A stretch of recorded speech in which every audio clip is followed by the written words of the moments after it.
Under no circumstances would I ever refer to abortion as a selfish act. I've heard women who've had abortions say that they were being selfish, but it's none of my business to say that, because it's far more complicated than a woman's decision.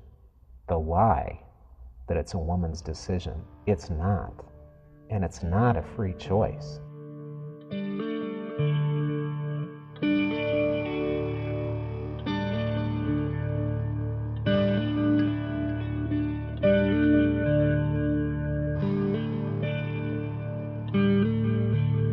Silent, angry, very angry, shame. It was his baby, and I said, no, it was your son. Even though I was pro-abortion, I knew in my heart that it was wrong. I was wanting to get the abortion done so quickly because I knew the baby was growing. This was something that all of a sudden was a realization for me after reading those books and realizing, wait a minute, if we had that abortion at X number of weeks, this is what that child looked like. You know, that child had features, it had limbs, it had a lot of development at that point. This was not a group of cells, this was a child. I always knew I was going to be a mom. Yeah. I didn't know how or when or what time, but I knew I would be a good mom. Right. And I was very happy when when I found out, until he was just like, his dad was just like, if you're not going to marry me, you're not having this baby. I don't care how it goes. I can choke it out of you, or you can go have an abortion. It took a long time for me to be able to believe that God could forgive me for that, because then I took responsibility that I had murdered her baby. And I would go back over the conversation and think, why didn't I offer to adopt the baby? Why didn't I say this? Why didn't I say that? I wasn't thinking too much when I was asking her to go through the abortions. I knew that I wanted to help the situation with Ann and Nick, and I didn't know how. But I was also afraid to bring more children into the picture because I was so confused, lost, and hurt myself. And so I just did what the world was doing. And we're targeted. 78% of the Planned Parenthood abortion-type clinics are in minority communities. We were set up. What the slave trade couldn't do to us, even in terms of the destruction of our families, being sold off, killed as a result of disobeying a slave master, what Jim Crow couldn't do to us, what Reconstruction couldn't do to us, okay, the abortion industry has done. And worse, and this is what really hurts, is that we're doing it to ourselves.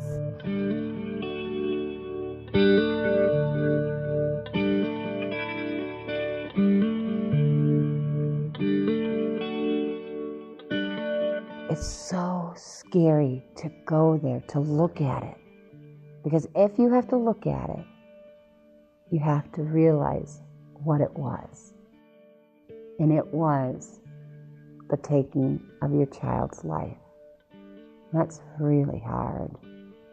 That's really difficult. Doing Silent No More Minnesota in my home for 3 years, and I've got boxes and stuff everywhere. It's just grown into every room in my house, and so this is it. This is our first real building. And there's Alex. Hello. Hey, Alex. How are you doing? Good. Nice to see you again. Nice to see you again. Peace. Thank you so very much. That's awesome. We've got.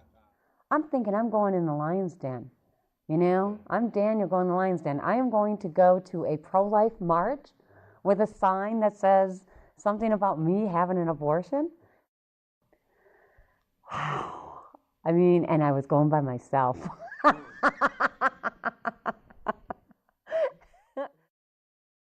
I believe that there is real evil, and evil has to be recognized, and evil has to be addressed. And I have to respect where people are. Mm-hmm. And if someone comes to confession and confesses something that's very serious, I have to respect the seriousness of that and how the person has been harmed. I knew it wasn't right, and I knew there had to be a different choice. So my mom was sitting out in the waiting room, and she had already paid for the abortion, and the doctor was getting ready to come in, and he was getting agitated because I wouldn't get back up on the table, and I got up and left. So I waited another 2.5 months, hoping that somebody would step up to me and say, geez, I see that you're in this situation. This is what we can do. I think when I was there, I remember sitting there and looking at all these other people and thinking, you know, they're just as screwed up as I am. What is going on? You know, isn't there something else out there? And my mom, she's just, this is it. This is what you got to do. And no, this time don't leave because can't do it. You know, I don't want to have to make a third trip down here. And so then I had that added pressure from her. And then I just knew that this, you know, the nurse is just like, get it done with, close this chapter of your life, go on to the next chapter. Was up at on the table. I ask a lot of questions. What is happening? What are you going to do? Prepare me. And they were telling me, that they're going to dilate the cervix and that they're inserting this instrument or whatever. And I remember hearing a vacuum sound, just this vacuum sound that just has never really left my mind. And I asked to see what they removed. And instead of saying, no, you probably don't want to, or, that's probably not a good idea, the nurse just brought it over to me. And it was in one of those trays like you would use to throw up in, basically. Mm-hmm. And you could see that it was a boy and it had been decapitated.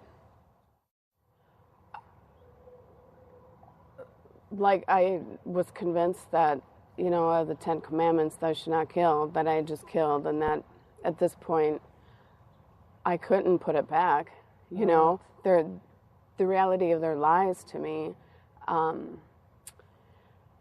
just had to deal with that from that point. So, but I realized it was a lie. I realized, they have all these other women sitting out there at back that time. I think it was like $250, and geez, $250 a head. They don't care. Right. That's just a money-making machine for them. And how was the ride home with your mom?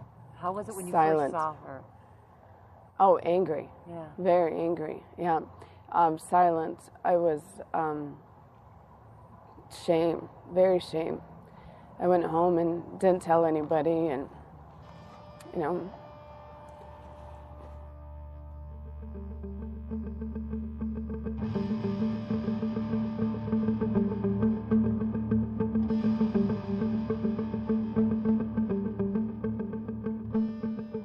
at the Minnesota State Capitol on January 22nd, 2002 with my sign. And I climbed these stairs, and really I felt like Rocky. I did. I felt like Rocky going up these stairs. I wasn't running, but I was walking, and I was just like, oh my gosh, please, Lord, just, be able to help me to just stand here and be a witness to this truth, And I turned around and I just stood there, and thousands of people would walk by and they see, this sign, and I'm just standing there, and I look down and there's women crying, and people are coming up to me and hugging me and saying they're going to pray for me. And I'm like, wow, I'm like, wow, you're not supposed to react to me like this. You're supposed to be throwing tomatoes at me and tell me I'm a baby killer, You're supposed to be, these people who are in judgment and will condemn me, to the fires of hell, because I'm coming out and saying this, Okay. Great. We're all set. Ready to go. Wow, this is it. Look at this. Isn't this awesome? Okay, this could be the reception area in here, maybe, like the couch and everything. I'm glad it's this big because, we need to bring in, some kind of storage spot, make a storage space or something like that to put stuff in. Okay. I have my PA system. Gotcha. I just don't want that sitting out. No. Oh, I see. You know what I mean? Yeah, you need a hideaway. I need a hideaway. Yeah. I wonder if we can build like a closet or something. Huh? Yeah, get a couple closets. Yeah. Oh. You do that. Yeah, a couple of sounds. Cool, isn't it? Yeah. I know, I'm so excited. Oh my gosh.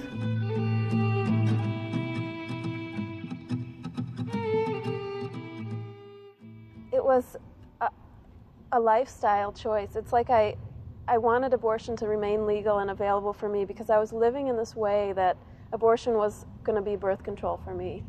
So I remember being so afraid when people were against abortion. I would get angry and I would just panic, even way before my abortion, because I knew that I needed that, because I wasn't living in line with how I should have been living, and I knew that in my heart, though I wouldn't admit it to anyone.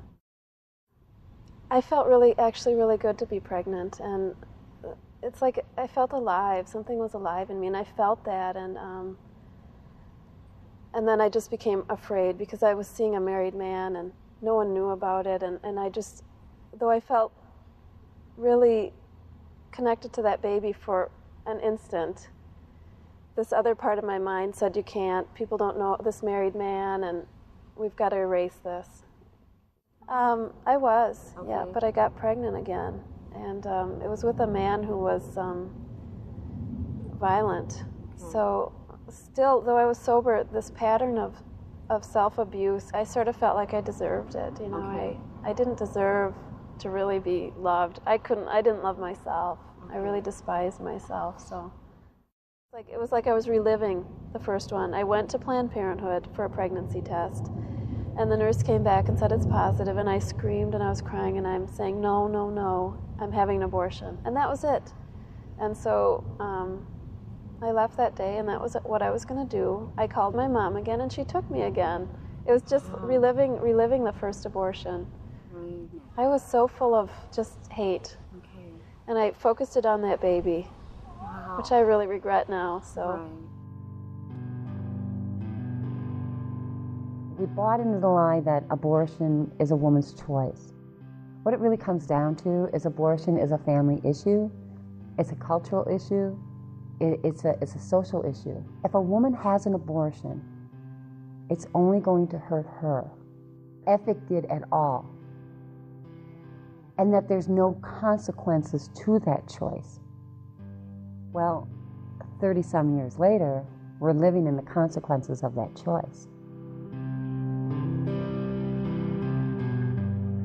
I suspect I was probably sitting there thinking to myself, okay, geez, how do I maybe broach the subject of us not having this baby? And, you know, at that point I was probably relieved that she brought it up first.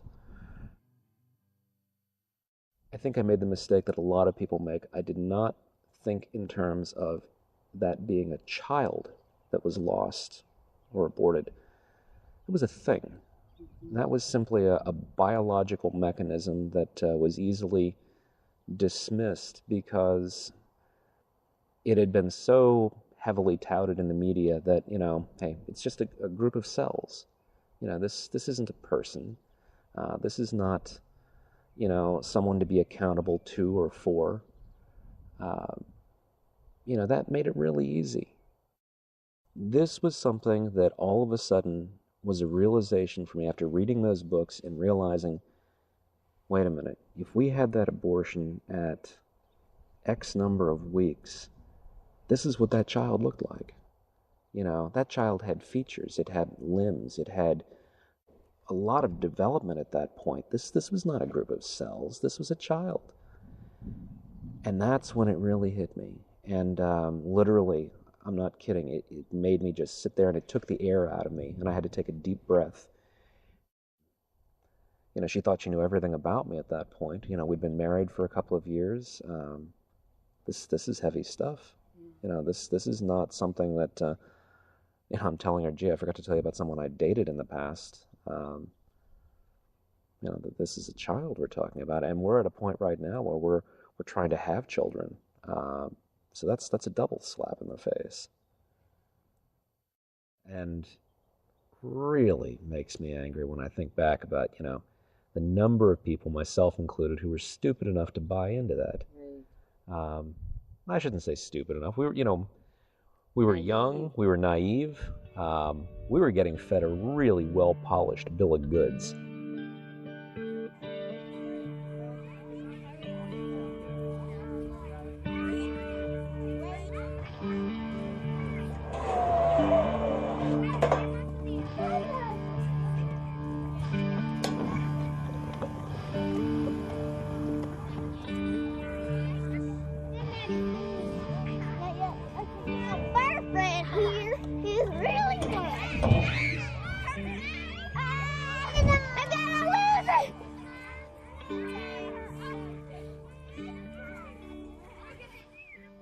And I think, in shock myself that I was doing this. Because I'm really an outgoing person, very friendly.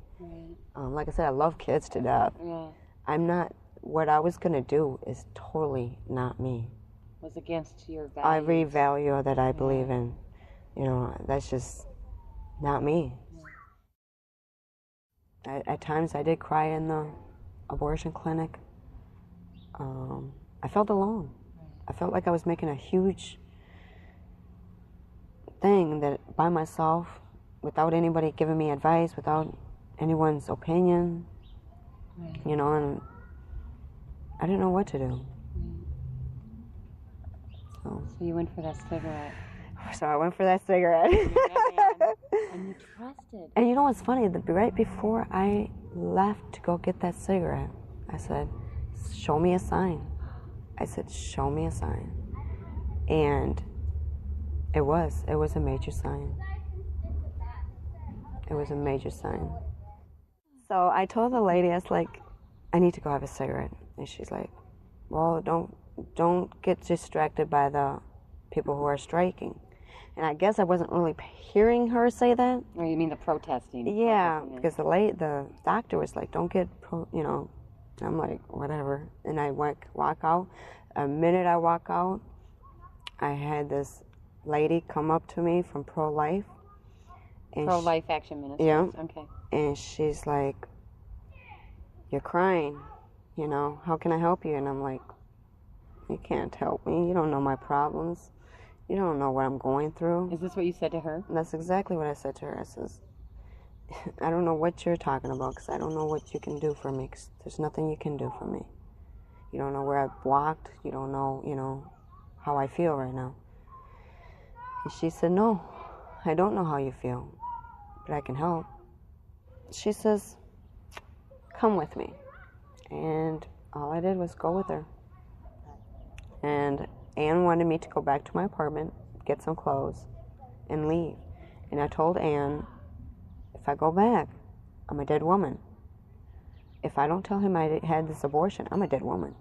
When I got home, he was there waiting to find out if I had the abortion. I said, yes, I did. Are you happy? I says, go get my pills. And he goes, I don't believe you. And I started crying. And he was like, okay, I'll go get the prescription. The minute he walked, I grabbed a basket of clothes, I grabbed my daughter, and I was gone. I went back to Ann. And sad part is, that basket of clothes was all his clothes. So Ann asked me if I wanted, I said, no, Ann, that's a lot. I cannot go back. Right. This is what I have on and what my daughter has on is what's going to have to be done.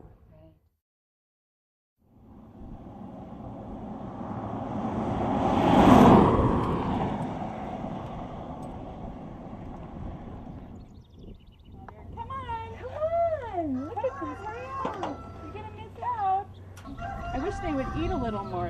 I still have to cut the pastures. Come here. You want some?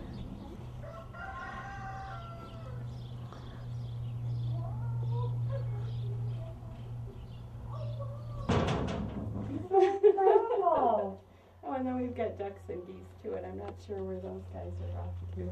Look at this. So, this is great. Thank you so very much. I can send some along for you too. Oh, I would appreciate that. Would be great. Fresh farming? I know. She told me she was going to go to the abortion clinic by herself on the bus, and I said, oh no, I'll drive you. And my thoughts at the time were, that, this was her decision, and I didn't want her to go by herself, and I was being a friend to go with her. And I thought to myself, gee, if I looked honestly at myself, if I had been in her situation, I might have had an abortion too. It wasn't until later when her sister called me that I realized what a big effect that I had had on her decision, because her sister actually told me, well, I don't know if she would have gone through that, except that you were so supportive and went with her, and that you told her this was something that, gee, if you were in that situation, this is something that you might do too. And I think that she respected me too, because during all this time I was still going to Mass, and she thought that I was being a good Catholic, and that if this was something that I would do, then it was like I was approving of it. I felt horrible. I felt that I had killed my best friend's baby, that this might not have happened, except that I encouraged her. So I felt responsible for that.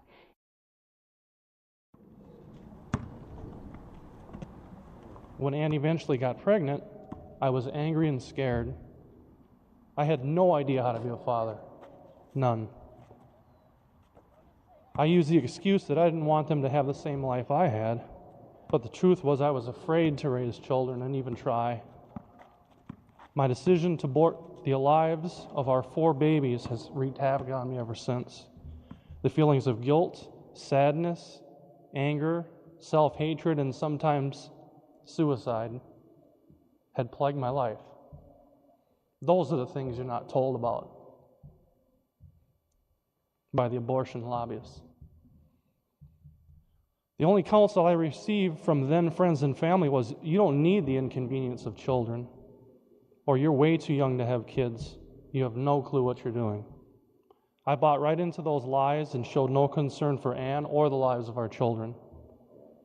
Then one day, somebody finally asked me, when are you going to stop the killing and take responsibility? For the first time, I realized just how terrible those decisions were, and scales began to fall from my eyes. Through all of this, God has graciously blessed us with 3 beautiful children, Nick, Christina, and Justin. And I wouldn't trade them for anything in the world.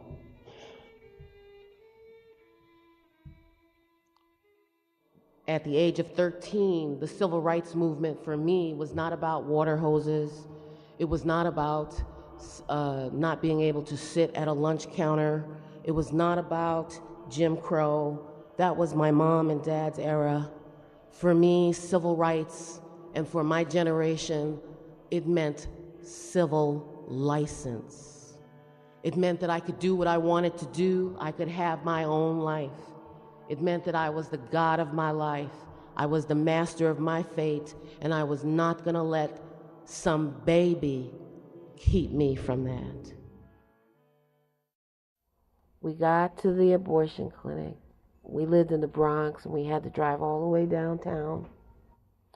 So Brian drove me to the clinic, and he dropped me off. And he left. The abandonment was that was like nails in the coffin. I decided I was going to have general anesthesia because I knew this was wrong. I mean, I knew that I knew this was wrong.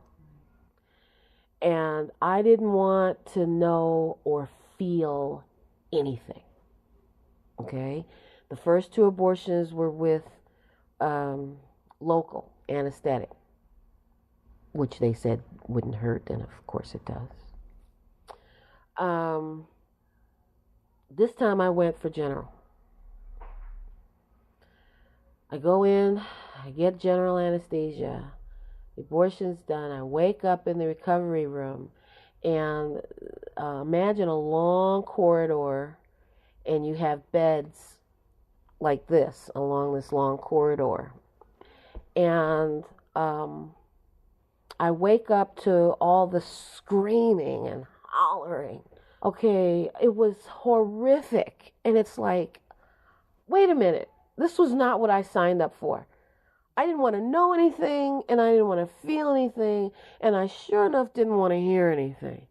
So I got up out the bed, and I made it to the public phone, and I called Brian. And there he was at the house. He wasn't at the clinic. He was at the house. And I called him up, and I told him to get down here and pick me up. And an anger started in my toes.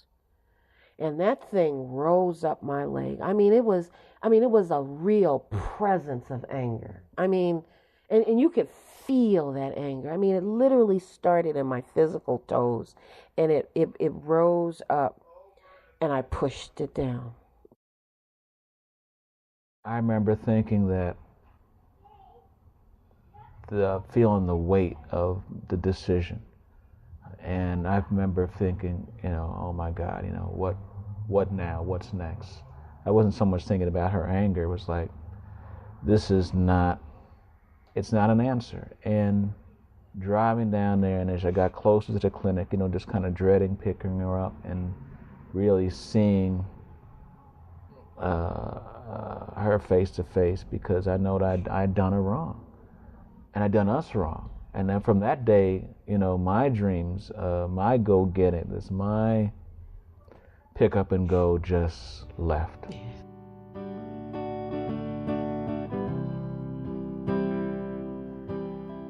If I can say this, what you said on your retreat, there were no facilitators on the retreat who were post-abortive. And you said, I don't know how you people can do this, and someone spoke up. One of the other facilitators who was not experienced spoke up and said, well, I've done some foolish things in my life. I feel great guilt and regret for them. And you shot back, you said, I murdered my baby. Can you relate to that? And at that moment, I felt I wanted to genuflect before the power of evil. It was, evil is something real. Mm-hmm. And abortion is a real evil. The level of guilt, it depends on the situation. If a woman is coerced by family, by the boyfriend, really pushed by friends, she is not 100% at fault. She doesn't bear all the guilt.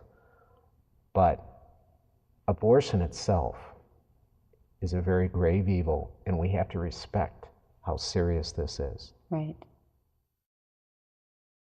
Just the facilitators didn't have experienced abortion, but to see men there was very difficult for me. But what I felt was really great about that, at the end, what I came to realize God's wisdom in that whole thing is that as a post-aborted woman, I couldn't just live in that world. I have to be out in the real world, and the real world does have people who have not experienced abortion, and that we're all in this together, and that abortion affects all of us in some way, somehow. And that was what I got out of being at that retreat with you and the deacon, and knowing that, oh my gosh, I have to live outside of this protected world of just post-aborted women talking about their experience. That kept me so angry that I came from like a suburban school where you were being obedient, and I've always tried to be obedient and not a bully. But afterwards, if you had mentioned a baby, if you had mentioned something about truth of abortion, somebody else had gotten pregnant, and I saw that, like some other schoolmate had gotten pregnant, kept the baby, that would just enrage me. And I became the kid that you did not want to get caught in the bathroom alone. If I was in the bathroom and another girl walked in and saw that she didn't have anybody else there but her and I, she'd turn around and walk out. And I remember walking into classes and being told to leave because just the look of anger on my face was so apparent that the teacher was concerned I was going to just lash out on somebody. But I was very, very angry. And I was not like that beforehand. I don't care. You know, I'm not angry. I don't care. Always trying to hide behind that because the counselors, they would try to talk to me. And it wasn't until I went to a women's retreat at church. Nobody still knew that I had had that abortion. As a matter of fact, I remember being at church one time and they were talking about pro-life. And I'm angry. Anger is just raging. It's like, if you're against abortion, then you should start putting your money where your mouth is and start protecting these children who are born, or start setting up organizations for women who are pregnant. You know, reach out to them to give them an opportunity rather to choose life rather than abortion. I was really struggling between being pro-choice and pro-life. I knew that pro-life was the right way to be, and that's what God called me to be, was pro-life. It's a life, right away. It's a life that God blessed you with. But pro-choice in the fact that I was so angry and so hurt that there was no programs out there. So I was so angry to see all these Christian people sitting there talking about pro-life, and fine, be pro-life, but do something about these babies that need you, these young women that need you. And I remember looking around and I was just furious because I was looking around at all these women and they're just sobbing and crying, and it's like the truth was unleashed, and it's just there. And I was looking at these women going, get over it. It's done. It's beyond you. Get over it. I was so angry. Because you had. Mm-hmm. So I thought I had, yeah. Yes, that was only the start of God working in my life in that area. Yeah, I know. Of course I'm not. I'm not the one crying over there like they are, right. So what was the next step for you then? I mean, what happened then after that? Because, you had to have an epiphany. My daughter.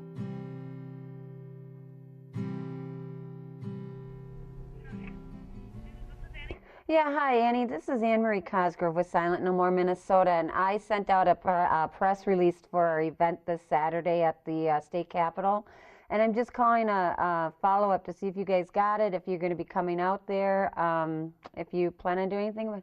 It's the Silent No More awareness campaign at the state capitol on January 21st. I did fax it. I faxed it at 952-9. I think the media is such a huge roadblock in getting the word out. They don't want to touch it. You know how many times people have, women have called up Oprah Winfrey and asked her to do a story on this? Oprah Winfrey, the woman who goes around and claims she's, for women, helping women. That's her mission in life, is to help people find themselves and be healed. Well, you know what? There's a lot of women and men who are sitting out there that are suffering in the silence, and she won't do a story on it. And it drives me nuts. And she's taking it probably as the political part of it, thinking, oh my gosh, I can't do this because it's such a political hot button.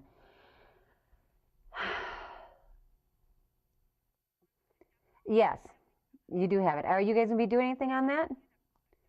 Call back on Saturday at what time? In the morning. Thank you. Bye. They're never going to do anything about it.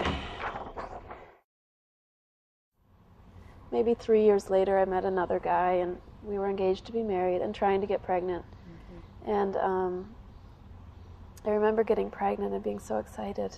And suddenly I realized that, it's funny, I kept hearing an ad on the radio before starting to heal, and it said why when I wanted it, it was a baby, and when I didn't, it wasn't.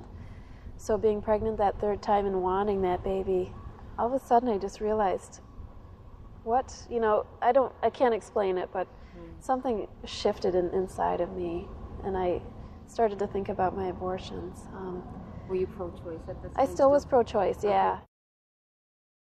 I ended up having a miscarriage, I think at about 6 weeks, and I just fell apart. I mean, when the doctor told me, I screamed and cried, and it was just the opposite of, it reminded me of when I went in those first 2 times and screamed and cried when I found out I was pregnant, and this time I was screaming and crying because I didn't want to lose that baby. Now I see it as like my atonement baby. I was trying to atone for my abortions, and I was really aware that that relationship with that guy wasn't so great, and I thought, I'm going to do it this time. You know, even if I don't end up with this guy, I'm going to have this baby, and I'm going to be a single mom, and I'm going to do this. After that miscarriage, I just hit bottom. I was just at the bottom of the barrel, and I actually was suicidal again. I was graduating from college, and just the miscarriage, and I just said, God, help me. I don't know who you are, but please help me. And suddenly it was almost an immediate conversion. Before meeting Paul, I did a lot of healing. I actually stopped dating. I needed to focus on, I wanted to kind of clean my house. I wanted to get ready to really meet someone. How old was I? 38. It was just a year and a half ago or something, and just finally being at peace with someone, and someone that you love. Someone I love, yeah.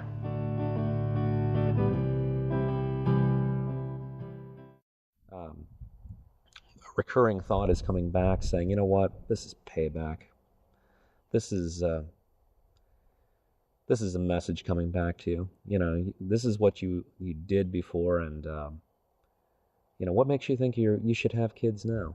You know, you blew it once already. You know, that's what was going through my mind. Now, in Sharon's case, I'm not sure exactly what she was thinking, but I suspect, you know, there was certainly some bitterness there that, you know, geez, you already had one crack at this, and you blew that, and now here we are, you know, we're having trouble having our own, you know. In what? Tremendously lucky. Not just pregnant, you know, twins, no less, which, you know, that'll take the air out of you real quick when you first find out about that. But that's a good thing. I was able to get my own place. And so that's what I did. I got into my own place and went to go buy a car, and I met my husband there. You're kidding. No. Was he the salesman? Yes, he was. He was a car salesman. You know. My pregnancy with Elijah was totally different than Anacita, just because the minute you feel like you don't want a child, it's hard to get that out of your mind. Okay. Even though you decide to keep the child, it's very hard to say, okay, I decided to keep this child, I love it. Right. You know, it's really hard because you already got your mind set where you don't want this child. Right. Okay, so, and it's hard to get your mind set there, especially for a person like me who doesn't believe, who doesn't have that feeling for abortions. Right. You know. So it was very hard for me to get my mind set where I don't want this child. And then finally, when I did finally get my mind set there, I had to get myself back to wanting this child. And it's like, it wasn't there. Go back over there. Sit down real quick. I'll show you. Here, we're going to get you guys on camera. Ready? Come on over here, honey. Your name? Come on. My name is Esperanza Hood. Yeah. What's your name? Hi, my name is Wesley. Wesley. Hi, nice to meet you, Wesley. And hi, my name is Elijah. Elijah, how old are you? 8. You're 8 years old, huh? My name is Anacita, and I'm 11 years old. You're 11, and you're the big sister here, aren't you? Yeah. Now, you like to act, don't you? Yeah. What are you doing in acting now? I'm doing a play called The Emperor's New Clothes. Oh, cool. And my director's name is Dawn. My mind was still debating on abortion or adoption, and it hasn't came to this accepting that I'm going to keep him. Wow, okay. My husband said to me that when Elijah was born, I gave him a kiss on the forehead and told him I love him, but I did not hold him. And that's all he said to me. He says, Martha, he said, you did not hold him for 3 months. And I hit the blues. I mean, majorly. It's more like sorrow. Like, I don't know how many times I can actually tell him I'm sorry.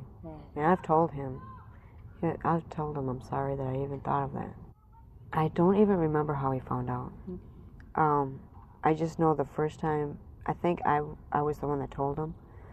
First time I told him, he just cried. Really? You know, he was very angry. Right. How could you think of doing something like this? To this day, and maybe this is why he does this, but every now and then, he'll say, do you love me? And why do you love me? Even when he acts out or does something wrong, do you love me? it was easy for me to put all responsibility for this on my friend and just say, I'm just being her friend. My words, my actions did not have any effect on her. I looked back and I thought, oh my gosh, I was in effect a large cause of this happening. And it took a long time for me to be able to believe that God could forgive me for that, because then I took responsibility that I had murdered her baby. And I would go back over the conversation and think, why didn't I offer to adopt the baby? Why didn't I say this? Why didn't I say that? And it took a long time to accept, number one, accept what I had done and accept responsibility for it, and then to actually believe that God could forgive me for this horrible thing, and then to be able to forgive myself for it. So, and this happened, gosh, it's over 20 years now, and I can still get kind of teary-eyed over it, and I'm never going to, I'm always going to regret it, and hopefully believe that God will have something good.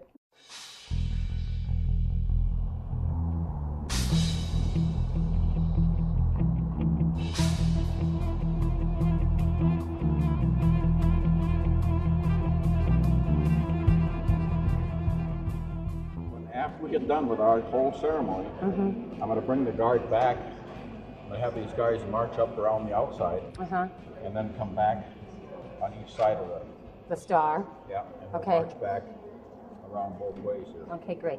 And then what we will do is, you guys will come in, you'll go this way, and we're going to go every other person this way, and we're going to stand behind you like we did last year with our signs, and as you guys separate, then we're standing there with our signs.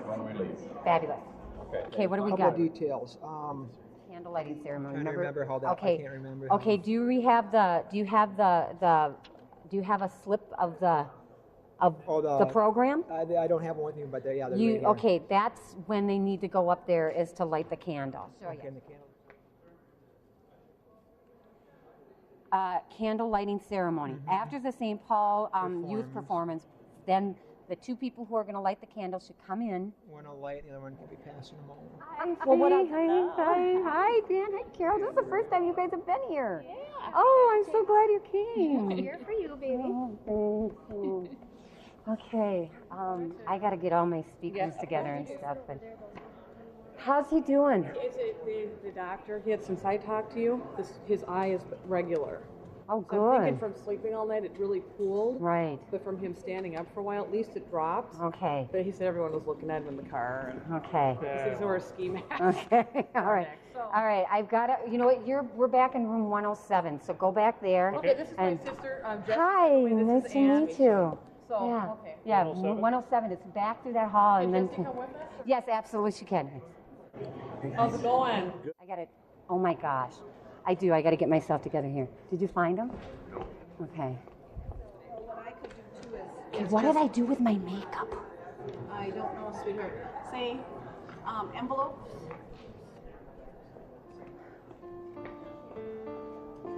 Ava, did you see my makeup bag?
With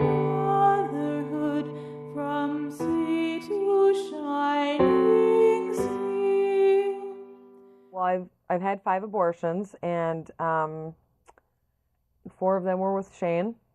2 of them were before we were married, and then the other 2 were later. Unfortunately, we had another one planned, which would have been Justin, but he's here. It just kind of kept progressing like this until I was pregnant yet again. We moved into our house, and I remember this was my mother. She just said, "When are you going to stop all this killing? I can't believe you're doing this." And I'm like, "Killing? What do you mean we're killing?" She says, "You're killing your kids. That's what you're doing. You're murdering them." 2 days prior to that, I had another appointment set up for my son. And at that point, I just canceled it, and I said, "I'm not doing this anymore. If this is killing, and that's what this is," and I'm telling you, there are women that believe just the way I do, because there's nobody out there in these places that are telling them that it's murder.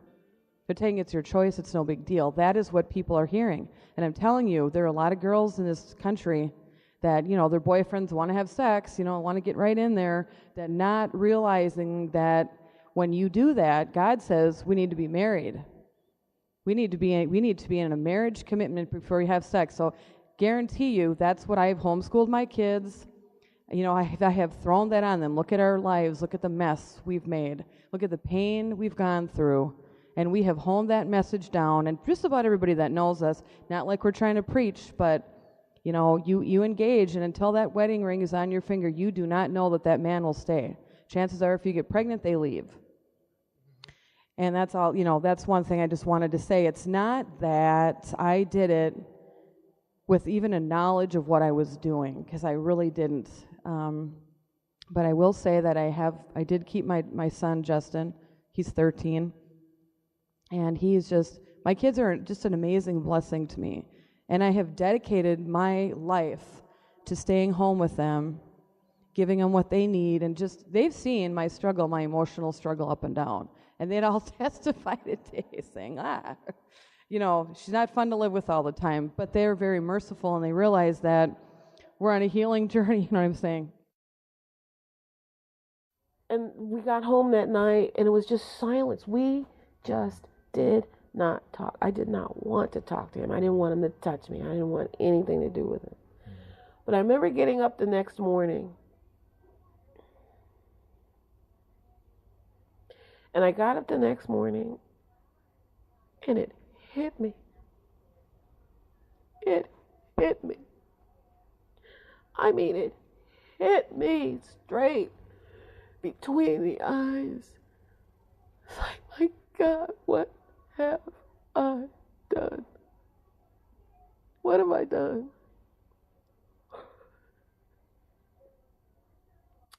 And he woke up because he heard me, and we were standing in front of a window, very similar to this window, and he was standing in front of a window.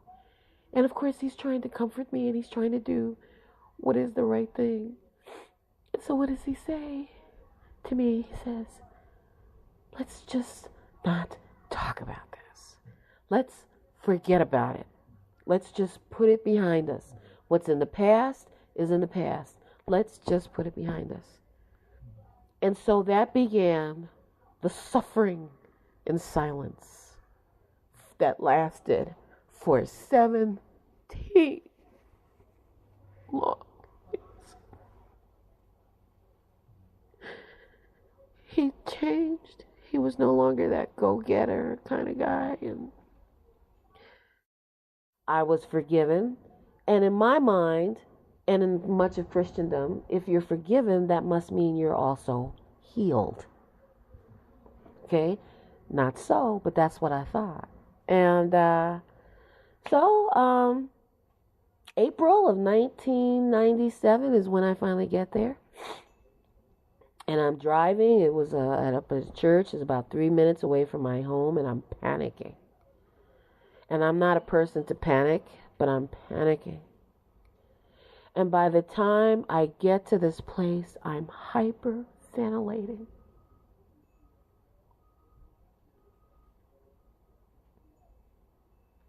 I get in there, and I sit down. Now, this is path 1. I met you in path 2, right? Yeah. Okay.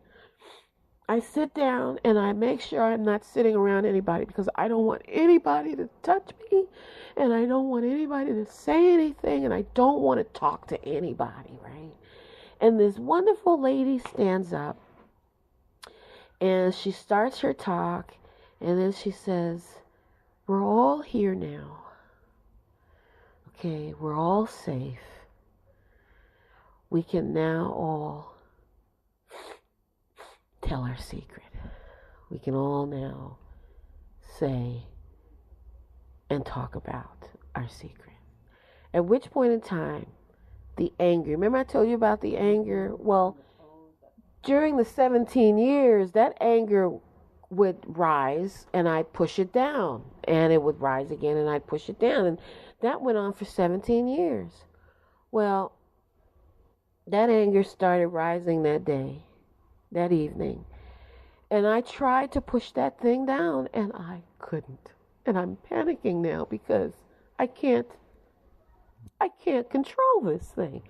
And this anger just kept rising and rising and I keep trying to push it and it won't respond and it keeps rising and rising and rising and then it got into my throat and I felt like I was going to choke if I didn't open up my mouth, and I opened up my mouth and I started screaming. And for 9 weeks, I vomited up. All 9 weeks, I just vomited so much anger, so much pain that had been bottled up for over 17 years.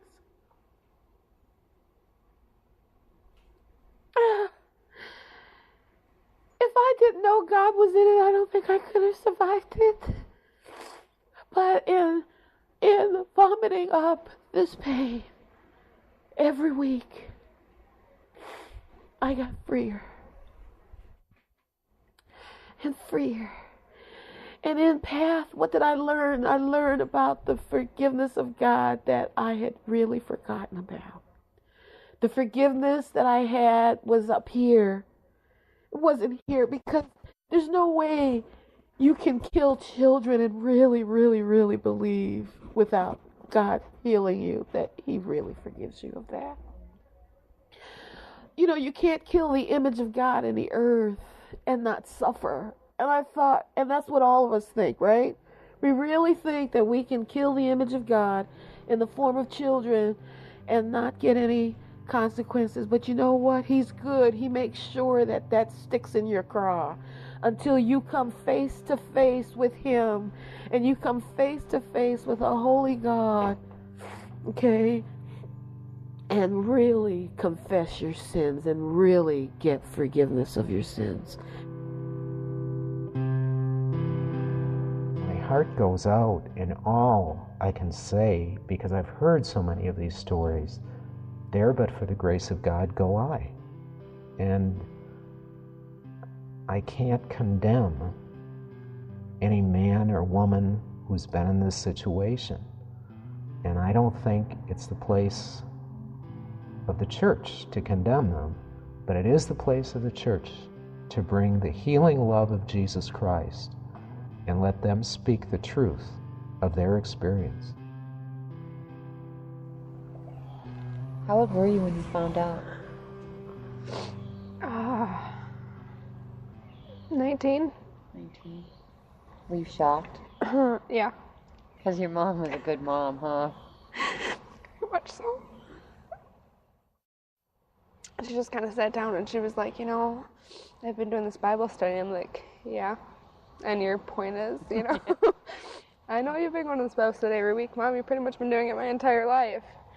And she just kind of sat down and she pretty much told me exactly what the Bible study was. It wasn't just a Bible study. It was the, you know, post-abortion ministry. And I just kind of sat there going, oh, okay. Still not, you know, completely having it, you know, sink in. And it wasn't, I don't think, until I started on my way home that I actually sunk in really what was going on.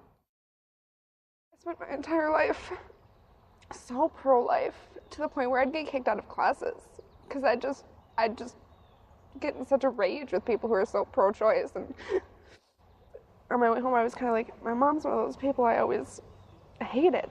Not necessarily hated, but had so much anger towards, you know, especially now that I had my son, you know. I knew what it was like to be pregnant and to have a baby. Why is that important for you to be able to acknowledge that pain? Because it's my family. It's a loss of a loved one that I never got the chance to love. It's a loss of someone that I always wanted there in my life anyways. I didn't realize that he was supposed to be there. Right. And that you're not the oldest and only. Right.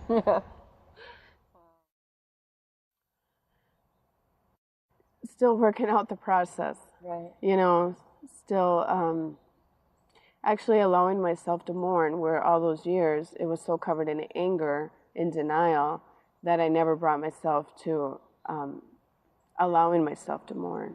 And Jennifer has given me a tangible article, my Luke blanket, to just help me with that mourning process. You know, it's beautiful. You named him Luke? Yes, I named him Luke, and Jennifer gave me this the first Mother's Day that she had known. So, what a great daughter. Yeah.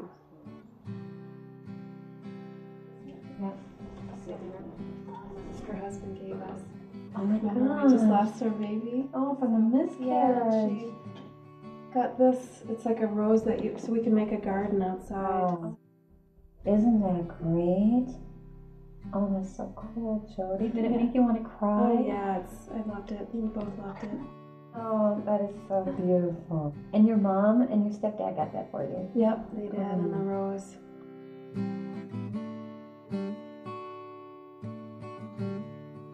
And what's your life like now? What's going on? We're actually trying to get pregnant. I don't know if it's my age or sometimes it could be the abortions, but we've had fertility problems, and after 1.5 years we got pregnant, and then I suffered a miscarriage at 10 weeks, so that just happened about 6 weeks ago. So really hard, and I felt like I was being punished again for my abortions. But talking to people and really praying, I realized that that's not true. Right. So that last miscarriage was a real blessing, more healing for me. I mean, how would you It's like walking out of a storm into the sunshine, into a beautiful day, and finding love. You know, it's incredible. The truth will set you free, and it's so true. We have to face it. I did, so, and I still have to, because there are still parts of me that I've got locked up probably that I need to face. So, you know, I think I have hope today. You know, it's not like it's a bowl of cherries all the time. I mean, I have moments where I feel discouraged and stuff, but in the back of it all, there's hope. So, and I know where to go today. There's help today. I mean, so, yeah.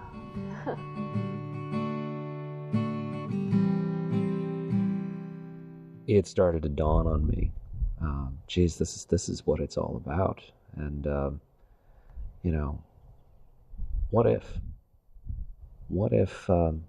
you'd gone ahead and gone all the way through with this previously? Just imagine where that child would be right now.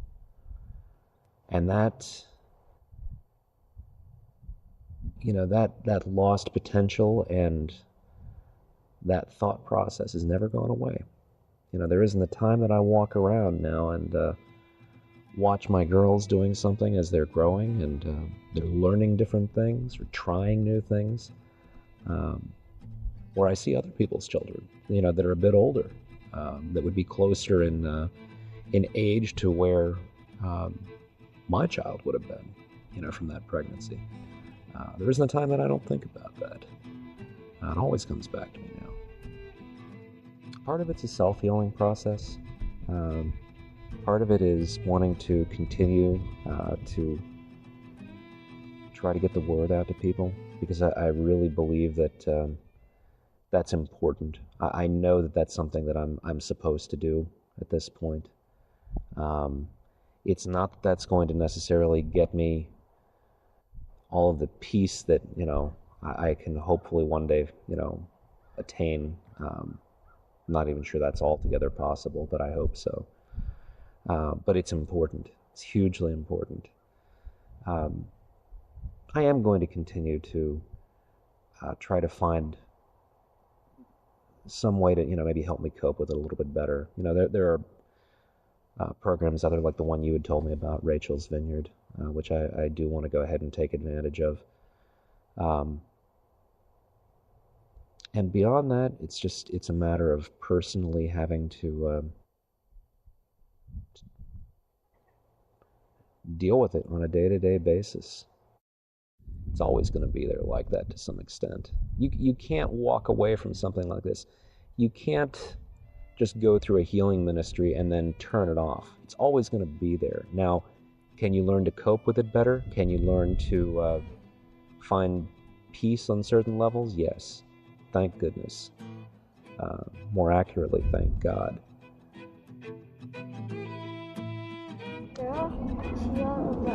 No, you stay away from the girl. I know.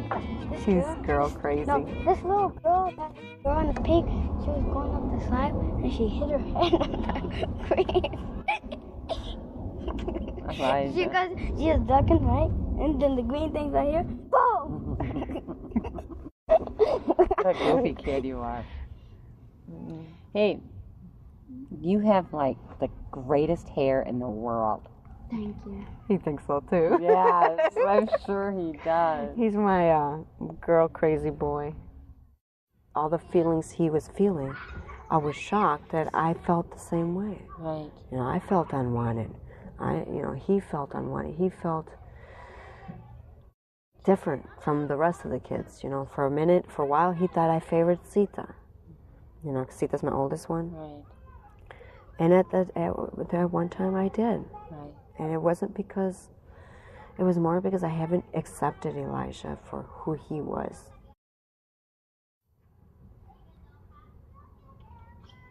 I had to have been until Elijah was 4 or 5 years old when I finally accepted Elijah as my son. And I know it sounds cruel because to this day I cry over it a lot. Did you want to accept I it? wanted to. You just... I couldn't. I mean, there's times I go into his room sleeping and I tell him how I feel. I love you, son, I wouldn't do anything. I would do everything for him, I would. But I just couldn't. When I talked to him, I hated him. And I love my son, I do. Right. I mean, I'd yell at him, scream at him, and I would hit him. I would hit him.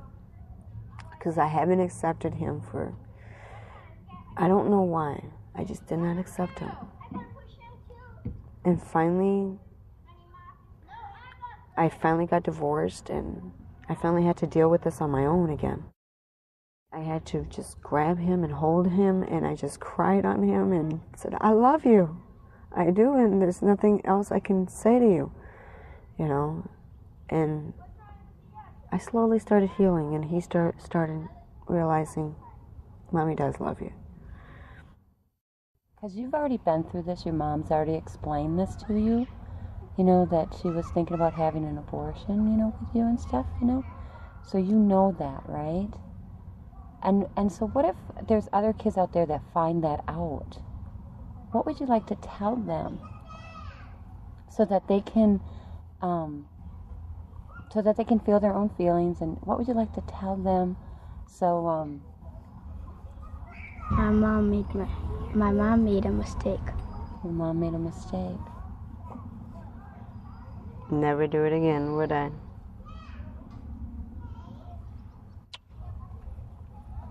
Do you love your mom? What's the best thing about your mom? Her heart to me. That is so cool. You know what? You are a great kid. And you want to know something? I'm really glad you're here. You know that? Because you want to know something? If you weren't here, I would be missing that smile of yours. I would miss that so much.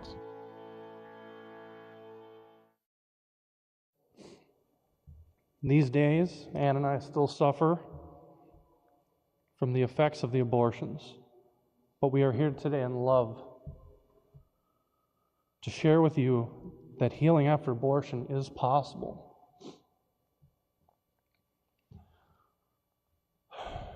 This is possible in Jesus alone. He is a God of new beginnings.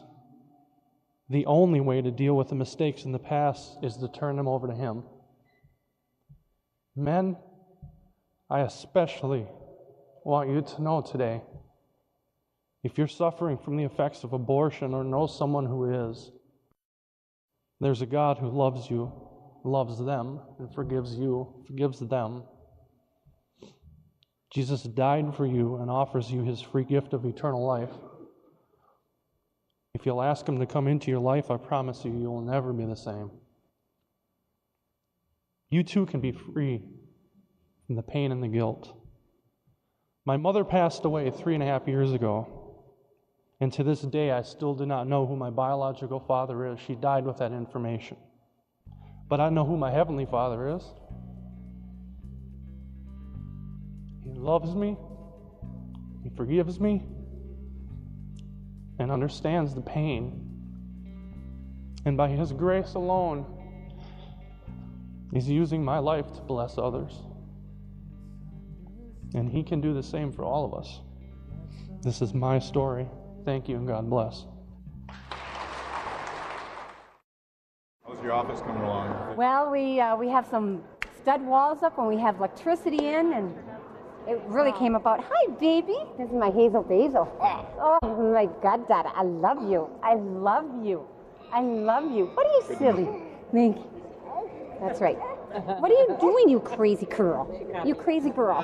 You're just being a silly one, aren't you? You're just being a silly. Can you dance for us? No. Stop. Well, I'm in Washington tonight. Okay. I'm flying out tonight, so thank you so much. Oh, you did a fabulous job. It was empowering, wasn't it? Wasn't it? I think the work you're doing is wonderful. People Thank you. really need to hear your message. Thank you. I just wanted to thank you for the work you're doing. Thank you. Thank you. And if you can tell everybody about this event, tell them to come down and be a part. I wanted to ask you before I actually did it was I looked around and I didn't see any legislators. And we don't fight them. I was wondering, do you not want them here? We don't. This is not. We're not a political organization. We're an education organization. This is about healing. We just use this building. It's a beautiful building. It's my building. I'm a taxpayer. So we use this. It works out really well for us, and it also does represent that the law, and that kind of thing, and legislators and stuff like that. But we don't invite the legislators. If they hear about it and they come, then they come, and then that's their choice, But we don't. They know that we're here and doing this, I'm sure. So. One reason I asked is because I'm a pro-life Democrat. I know other pro-life Democrats, and we get so much pressure from our party to not talk about the issue. Right. And I thought that it would be helpful to other pro-life Democrats to hear what these women have to say. But I didn't want to round them up and bring them. No. I'm asking you first. Oh no, absolutely, bring them. Okay. We're just not going to invite them. Okay. You know about this now. You can say, hey, next year, we can give you more of these too. Yeah, yeah, and but I do not send out an invitation to them. Okay. And it's just because it's more for family and friends and people to come in here and find healing. So, thank you, Ann. Thank you very much. Thank you. Hey, Jeremy. That was great. Holy cow, what a powerful event. Was it? I get so wrapped up in the moment of it. I'm thinking of all the things that are going wrong and what's not going right, and all this stuff. Same thing with my show. Yeah. It was great. Was It it? was a great event. Yeah. Good. Fantastic. Good. Man, I was choking up every 5 seconds. Well, yeah, I know. It happens, and I've been doing it for so long. I don't even cry anymore. I think, what's wrong with me, you know? It re-energizes you, you know? Yeah, good. How important this issue is and brings it to the forefront. And Good. That's great. Good. Thank you, Jeremy. I'll see you. Hey, Jeremy, what are you doing Tuesday at about 4:30? I don't know. Ask me. I don't think anything. I need a ride from the airport. I'll call you. Oh, you guys. Oh. Morning ground beef and mixed onions. Hawaiian. Or a deep dish. You can get one of those. Or you get Hawaiian. Or a vegetarian. Or Hawaiian. Why do you keep saying Hawaiian? Ew, those are icky. Oh, Hawaiian's not cool. Okay, let's hold on. All right, why don't we bread and butter of pizza here. What do you like? What do you like? I want pepperoni, but I don't We can get 2 large ones. That might be better. Get cowboy 2, please. Hawaiian. Fine. Let's get a I Chicago. always want to get Hawaiian. God. Hawaiian is gross. The reason I came today was I really want people to know we cannot stand in judgment. We just can't stand in judgment of these women. With the minute you do that, you just shut them down, and you don't know what they've lived through. No, 1 in 3 people are sexually abused as children. And that's the ones that are reporting it. People are seeing broken marriages. I saw all this, everything I'm telling you. I saw it. I'm not saying I'm giving a statistic, but I was a part of everything, all of that. And you just, bring up a child in the way they should go. When they're old, they won't depart from it. Well, I didn't have any truth, so there was nothing to depart from. I just ask that you share this with your children and people in your family. And if you see a girl that's pregnant or hear about it, don't stand in any kind of judgment. Just help her and love her and tell her, Jesus loves your baby, loves every child. He created them in the womb. He's the one who made them. He saw the day they were formed. And I would just say, help these girls and the men that are standing behind the choices, because clearly I think they really don't know what they're doing. I didn't. My husband didn't. But it's created a lot of pain for my children. We're all coming out of it now as a ministry, as a family. And my son actually has a desire to speak on purity. So out of this mess, what it is, beauty for ashes, that's basically what we're proclaiming today. Thank you. And we all know now that birth control really doesn't work. Right. And so you'd have to get pregnant eventually, and then of course they'll have the answer for you once you get pregnant. Right.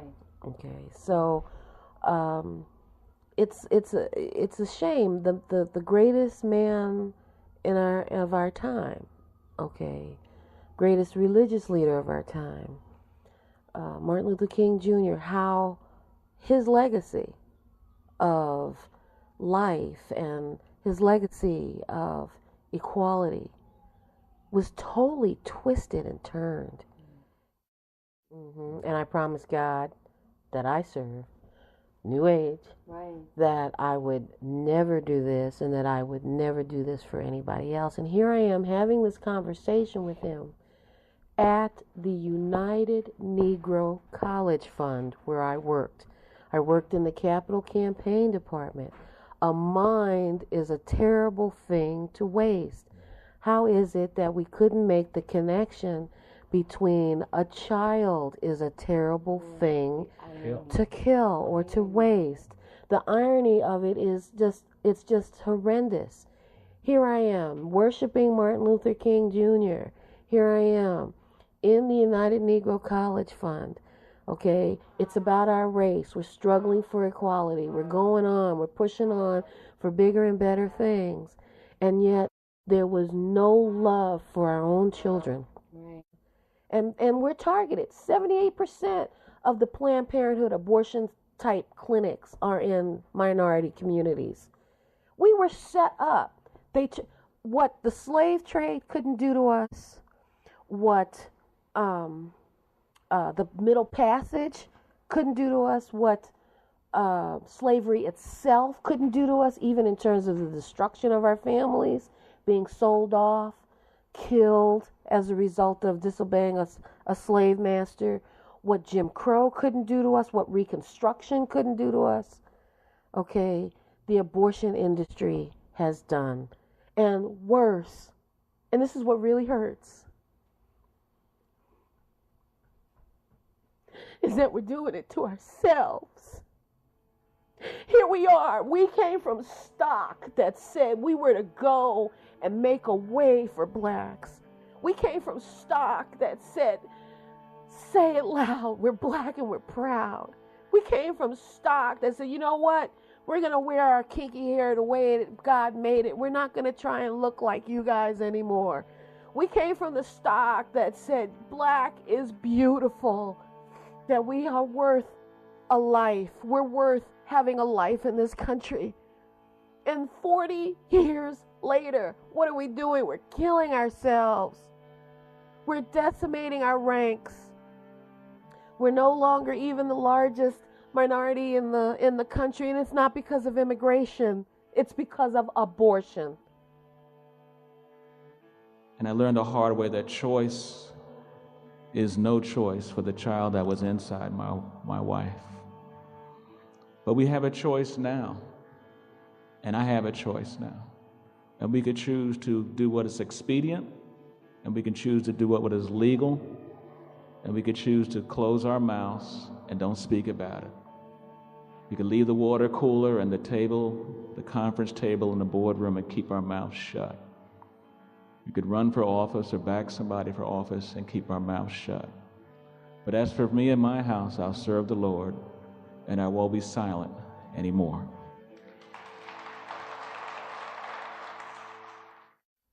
And if you start to beat yourself over the head, well, that doesn't get me anywhere. Right. It doesn't get Denise anywhere. It doesn't get my family anywhere.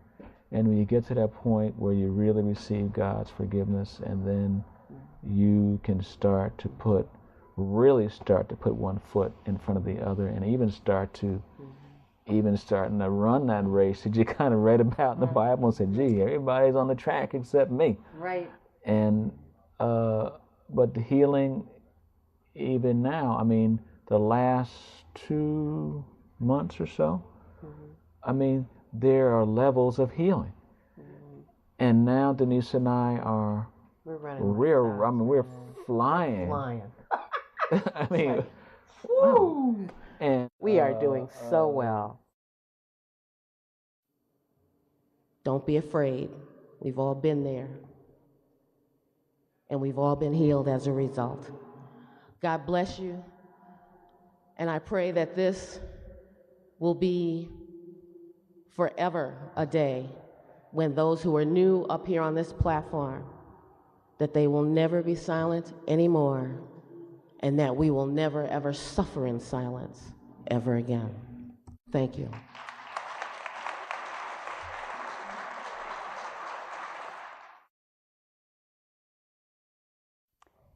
The abortion issue, the pain from the abortion, is not something you can go around it, you can't go over it, and you can't go under it. The only way to get through it is go straight through it, and it's going to hurt.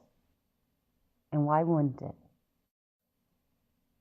But once you go through that, and you go through the pain, it's like you can see that light at the end of the tunnel, and you can there's this incredible sense of freedom that comes with that. And that's why I can talk so freely about it. And I don't get crazy about it.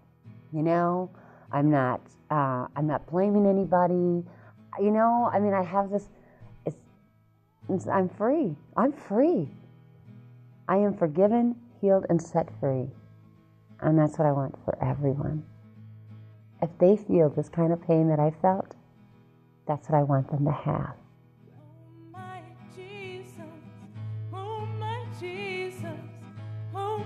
Jesus, I can see it. I can see it. I can see it now. It was my baby.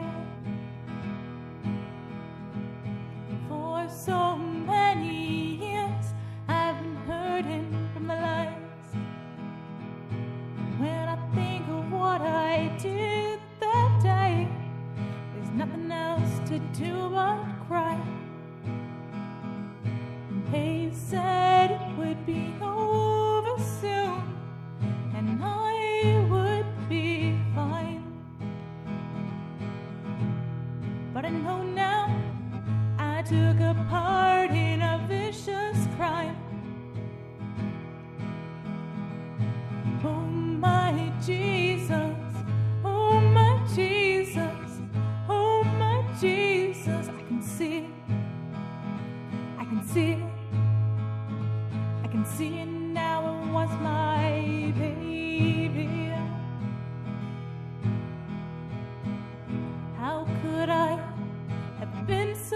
selfish and unwanting of this gift from you. Oh my divine, oh my divine. Now my heart is open and my eyes are clear. You have given me your love and forgiveness, dear. Oh my Jesus, oh my Jesus, oh my Jesus. I can see it, I can see it.